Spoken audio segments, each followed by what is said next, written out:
education, this education has to be available for people from different countries, for people from all over the world who cannot access such education. So quality education should be accessible, it should be feasible, and it should be relevant enough to know what you are teaching and to know what your skills might rely on. And then it should be free of discrimination, okay? Discrimination, as in we genuinely see there is a lot of racism in the world, there is a lot of classism in the world, but this education, when we are talking about the educational front, we want the educational front to be free of all its biases. We want it to be free of racism, we want it to be free of discrimination, we want to be free of any other kind of discrimination that is happening in the world as of right now. And then we want universal literacy. We don't want a discrimination among the literary participant, as in you go your way, I go your way. The shift that we see between the education in the West and the education in the East is a lot more different. And obviously, there is culture that enhances these things. But apart from the culture, education itself should be accessible. It should be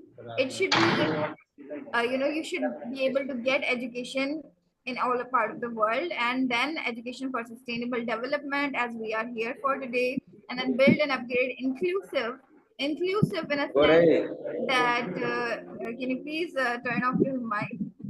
Okay, inclusive in a sense that it should include everybody, okay? So there should not be biases, and there should not be, for example, if someone is a disabled child, okay, he should not feel left out. As in Pakistan, I will not specifically call a country, but there are certain rules.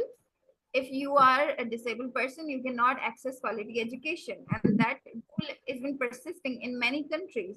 So this divide between quality education should not exist if we are talking about a feasible and accessible education for all. And then it should expand to higher education, that we will talk about right now, because my presentation specifically deals with the higher education, the blending tool that we can use in higher education level. And then it should increase your quality of life. Okay, so before we begin, we want to learn what actually is blended learning. Okay, what is a blended learning model? We have a lot of model in language teaching, in teaching in journal, in educational forum. We have a lot of models, but what does blended learning means? As I told you in the introduction, the concept of blending learning is actually not recent, okay? Although we don't quite know how to enhance this in our regular classroom, but this kind of learning has always been persisted as long as technology has come to the educational forum. So when technology originated, we are talking about the 1960s, when new technology was there. It was brought into education, and then we have this kind of mix between traditional method, where they were using technological things into the traditional teachings. That was the first time when blended learning came into being. So blended learning was basically when technology was brought into education, and then the educational people, the people in that power, they thought that we should combine these two for an enhanced learning method. As we see right now, education is a very vast field. Education is a very vast field, and so is technology. As we have right now AI. Okay, so AI is actually there. It is already established. It has come to the educational forum. It has come to the educational forum, but it is not actually that much enhanced as a tool for teaching. It has not enhanced as a tool for learning. We don't quite know how to challenge how to navigate through AI. So the concept of blended learning is actually completely enhancing the face-to-face teaching approach in higher education and other contexts in lower education as well. We kind of mix this face-to-face teaching with technological teaching. So blended learning may be defined as, according to this research by Kierdas and Roy in 2018, what they said is blending learning may be defined as a design for learning experience and draw a combination of face-to-face distant or online delivery. Online as in what we are doing right now, distance because all of us belong to different part of the world, but we are still here, we are still learning. So together we are learning, and this is the form of blended learning because I saw in that body institution, they are present physically, they are together physically, but we are joining them online. So this means that the learning that is happening right now is a blended learning. We are in a traditional way we are learning, but we are also learning online. We are also learning distance. And this kind of learning, it involves certain tools, certain technological tools that we can use to enhance this learning. So what would be those technological tools? Those would be multimedia. For example, we are all connected through Zoom right now, and Zoom has done a quite wonderful job in curating all the educational loss that happened in the 2020 due to COVID. So again, what this means is that there are certain technological tools that are helping us to learn from far away, to learn from a distance region. These distant region may not have education accessible to them. So what we are doing right now by using blended learning tools, what we could be doing is we could be providing them quality education, and that would be a lot more sustainable than physically making schools there or making universities there, because that requires a lot of financial stability, a lot of financial acquisitions. But what we would be doing is we would simply connect them through these technologies, and we would be providing them education, as simple as that. As Kaidas and Roy are said, that these kind of methods, they have online delivery as well as traditional method of face-to-face learning. Again, moving forward, I hope now you understand what blended learning is. It is a form of hybrid learning method where we combine traditional classroom with online digital literacy. Okay, so blended learning, in essence, blended learning combines traditional classroom methods with online digital media. This approach enhances student engagement, promotes flexibility and learning. Understanding its integration is crucial for attaining sustainable educational outcomes. If we want our education to be sustainable, we have to make use of technology at all costs. And that's quite a big claim, but the claim itself is being proven right. Okay, as we see AI, as we see these technological apps, we see Zoom. Almost every other meeting that happens today happens on Zoom. So this means that technology has already entered the educational arena, but we have to use it in a way that we are making sure that education is accessible and education is feasible to all of the countries that cannot afford quality education. Again, why we would choose blended learning method? Because according to a research by Lindler, that is quite a recent research that is published in June 2024, so just last month.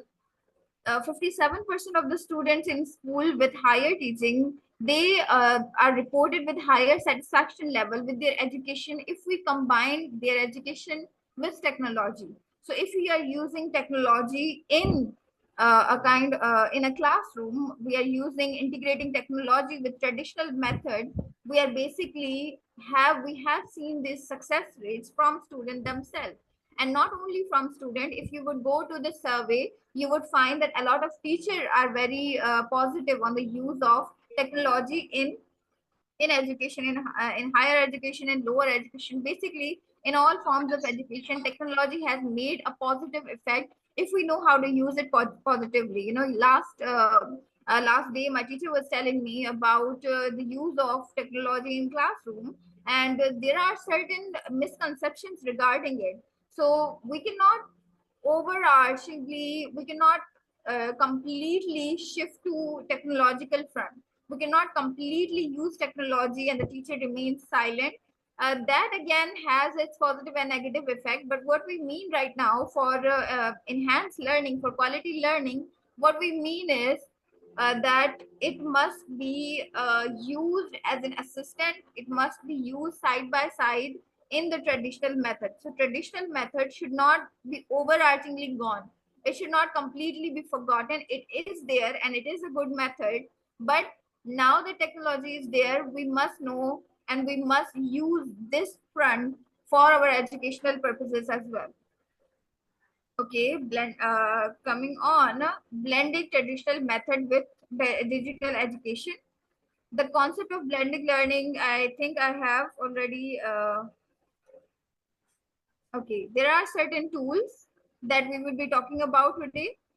These certain tools that we can use in our digital education, in our quality education.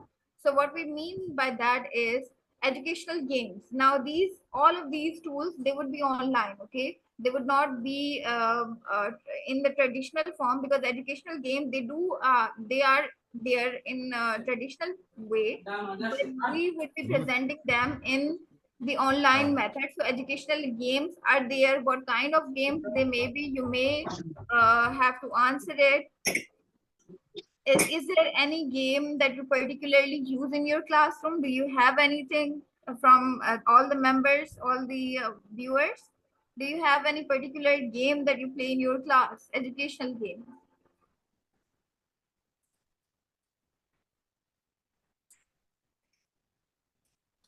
All right, I guess we don't have anyone that uses game into their classroom, but uh, for example, we use Cluster as an app. It's a very good app.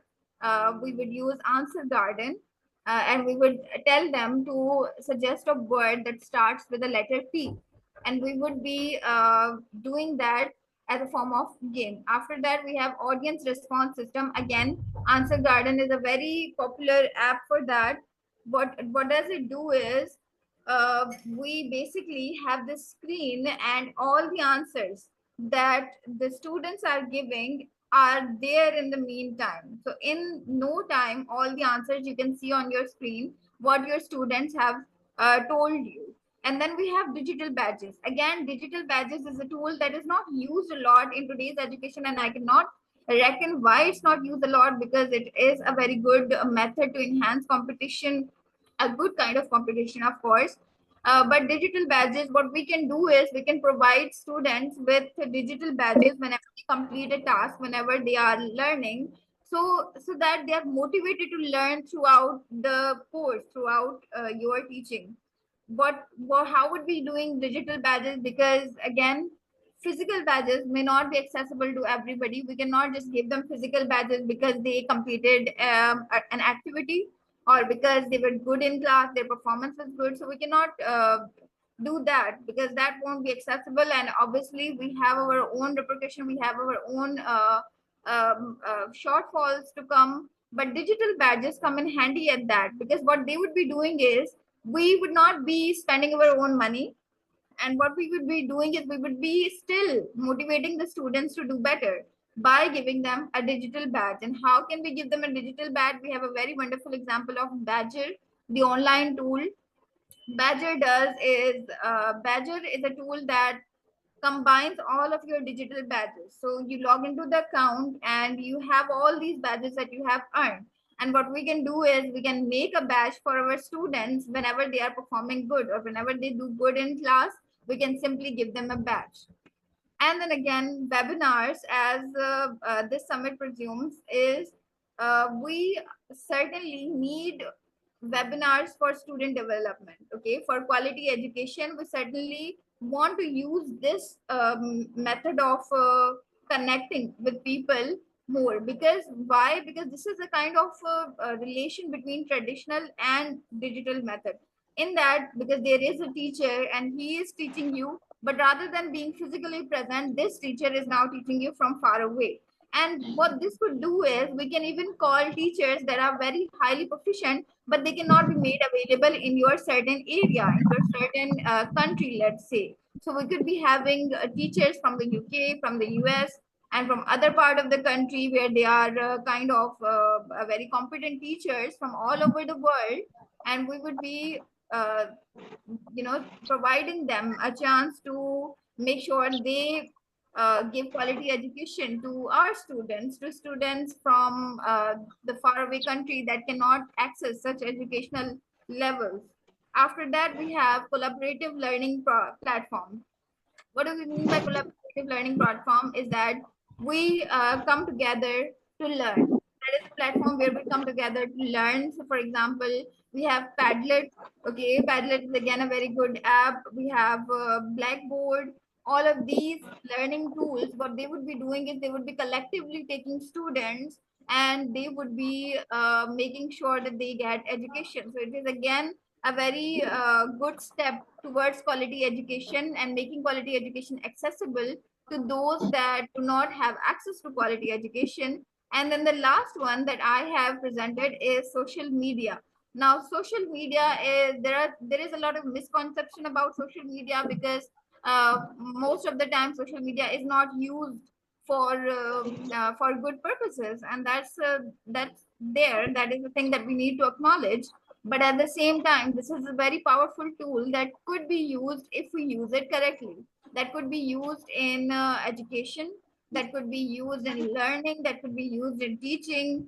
So for example, you want to make sure that you want to give presentations to your student. Now what happens is rather than giving your student presentation, you would be asking them to come on social media and present what they have to say. Or the debates, the traditional debates method, what you would be doing is you would be switching the methods to social media where they don't have to debate with someone from their school, but they could be debating with someone from all over the world, from other institutions.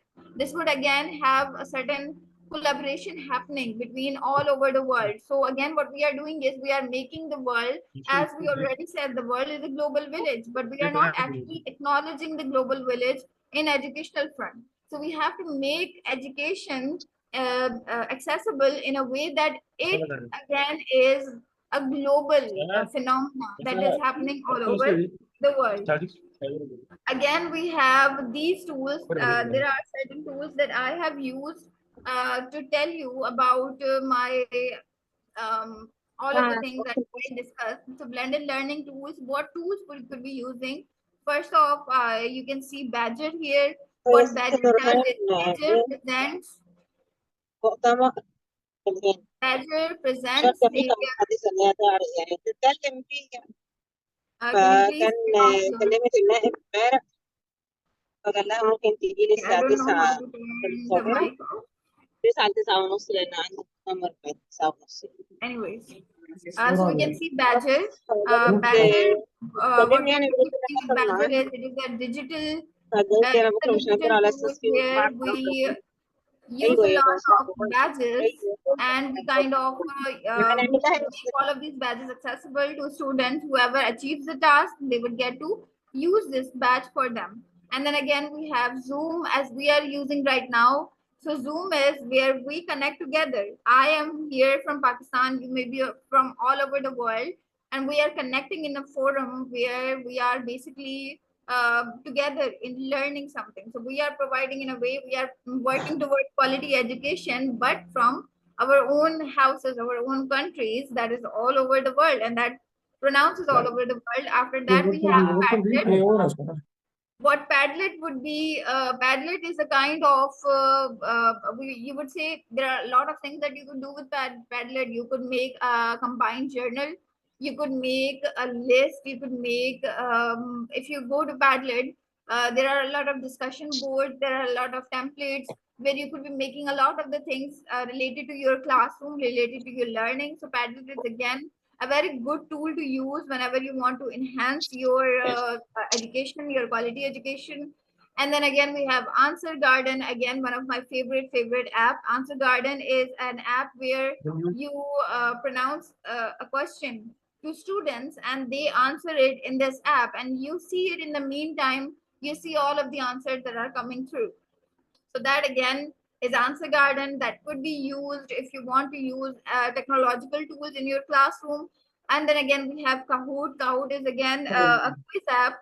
You could be using them. For example, let's say I have designed a tool and I want all of the students that cannot afford assessments, I want them to use the tool as kind of, in a way I can give out a free education. So in Kahoot, I would be sharing the tool and I would be using them to assess these. After that, we have quizzes. Quizzes is again an app that is used for quiz making, for flashcards. So you can be using that as a blended tool. And after that, these are all the tools that I wanted to share with you. That is what we can use in blended learning tools. And blended learning again can be used in quality education. Again, if you have any questions and answers, you are free to, yes, you are free to share. Is there any question and answer?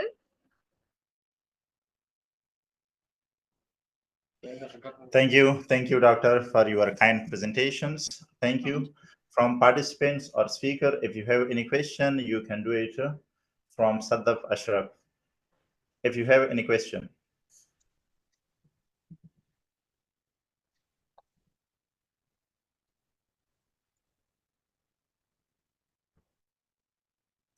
Thank you, Doctor, for your kind presentations. Now we would like to invite Professor from Brazil. Are you ready, Professor? Yes, I'm here, and I would like to share a PowerPoint presentation. Okay, thank you.